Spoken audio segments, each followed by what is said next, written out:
Hi everyone, how are you? Hope you are well. So today we're going to talk about midterm rentals and how to get into the midterm rental space. So you probably know about Airbnb and you may know about midterm rentals also. But midterm rentals is you're renting out property for the limit is 30 days. So usually 30 to 90 days, as opposed to Airbnb is like a shorter time. Airbnb could be like a weekend, it could be a week. But that's a major difference. Midterm rental is 30 days or more. So, how to get started in midterm rental space? Well, first of all, I'm going to tell you why it's a good reason to be in the midterm rental space. So, Airbnb is having problems in some locations, depending on where you live. They're actually banning Airbnbs in some locations. So, this is impacting some people's businesses. So it's a good idea to diversify your portfolio instead of saying, I'm going to do all Airbnb or I'm going to do all this, I'm going to do all this. So diversification is a good idea. So midterm rental. So how to get started? A good way to get started is rental arbitrage. And you may already know what rental arbitrage is, but just real briefly, it is you're renting out an apartment or a home that somebody else owns and then you sublet it for a higher price. So you're renting it out for this price, and then you sublet it out to somebody else for this price, and then you take the profit. So uh, rental arbitrage is good because you don't need a whole lot of cash to get started. So it's less cash and less intensive than actually buying a property. And you are still getting profit, even though you're coming in with less cash. It's a way to get profit. You still do have to come down. You still do have to come down with the security deposit, and you have to pay for the furniture to furnish the place. But it is less expensive than actually buying a property, and you are making profit. So that would be like the first step to get started. Rental arbitrage, get in there, get your feet wet, and see if you even like the business. So it's a good way to see if you like the business and taking a small risk. So rental arbitrage. Secondly, you want to start meeting people that are already doing it or who are in the real estate space. So going to real estate meetup groups, there will be people there that own property, Facebook real estate groups. Um, they are on Instagram um, or starting a podcast. You really meet people starting a podcast. So podcasting is great. I love podcasting. So you meet all kind of people and you ask them whatever you want. Now, whether they answer the question or not, that depends. But so that is a great way to meet people. So meeting people is very important. Meeting people who are doing it or who have already done it. What you're doing essentially is you are meeting people that own property, or maybe they've already owned property in the past.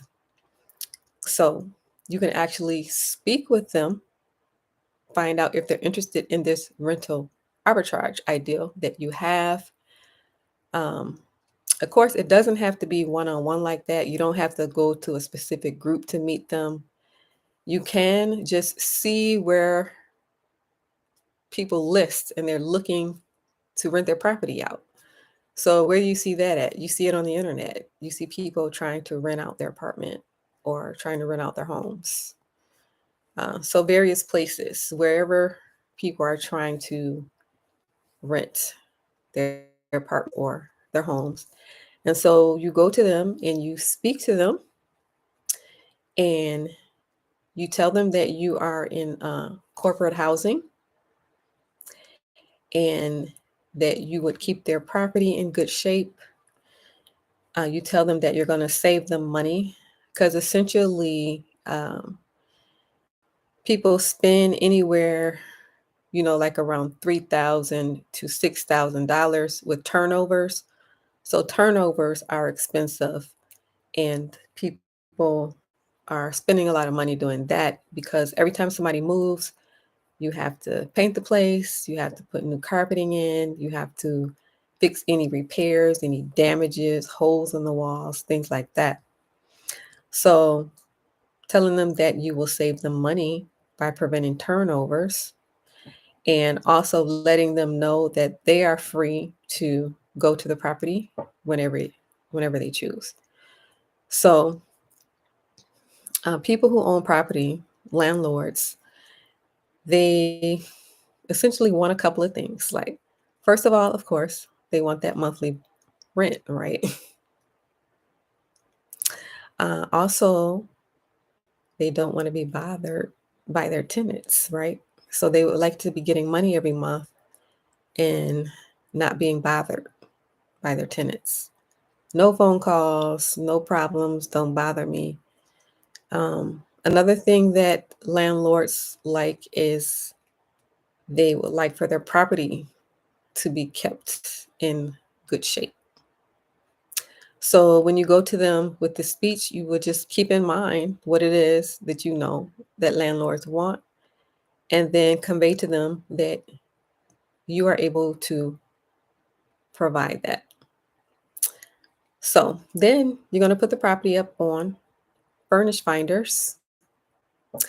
You're going to diversify your guests.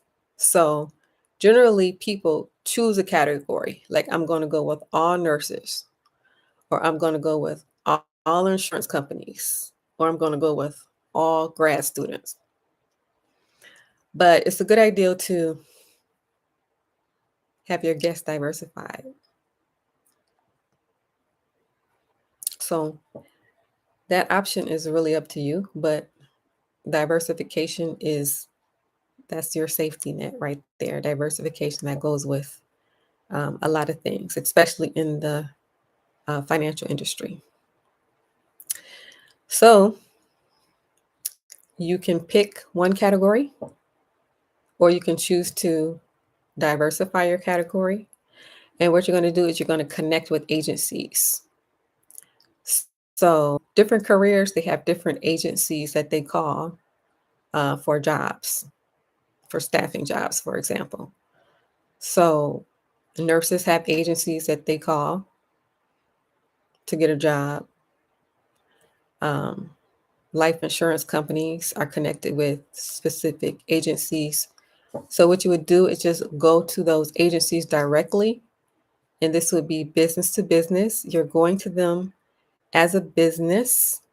These agencies, you're going to them as a business, and you're establishing a relationship with them. So you're providing corporate housing, and they are providing referrals to you to get the place filled up. So you would draw up a contract between you and the agency, and your attorney is going to be the one creating this contract, to make sure that everything goes smoothly with this business to business or relationship you have with the agencies. So not only are you going to landlords, not only are you going to the internet where you see people are trying to rent their places out, but you're also going to agencies. So keeping this idea of diversification open. So with the landlord and the agencies, you are going to uh, maintain that relationship with them months and years down the road. And as they get to know you and as they get to trust you, and as the clients, they know that the clientele is happy, then they will start just giving more referrals to you or more properties to you. So landlords, sometimes they own like a whole portfolio of properties. So that's a whole portfolio of properties that you could have access to. If you're interested, The agencies, they have a whole nationwide or worldwide access to these medical professionals. Life insurance companies, they have access to the access is nationwide, worldwide. People are continuously reaching out to them. So as you keep the relationship with them, then you would naturally get more referrals down the road. And then with this profit that you're making, so you're renting it out for this much, you're subletting it out for a higher price, you're getting this profit. With this profit, you don't spend it. Okay, that's easier said than done, right? You don't spend this profit. So you're keeping it. And you are keeping this profit.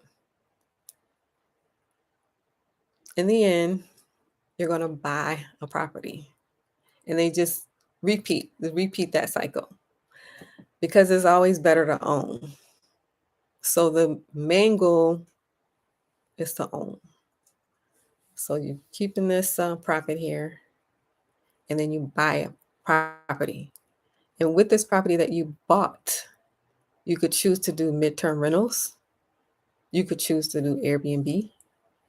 You could choose to do long term.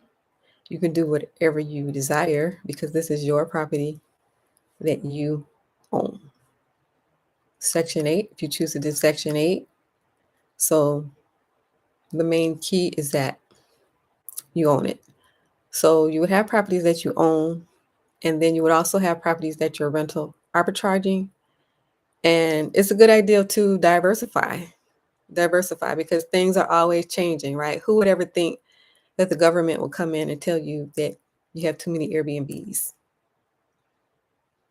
So diversification is the key. All right. So that's the midterm rental space. If you like this channel, please hit the like button. If you're not a subscriber, please hit the subscribe button and notification bell next to it so that you won't miss an episode. Also, please leave a comment. Let me know your thoughts. Also, if you are not in the stock market, you are not investing,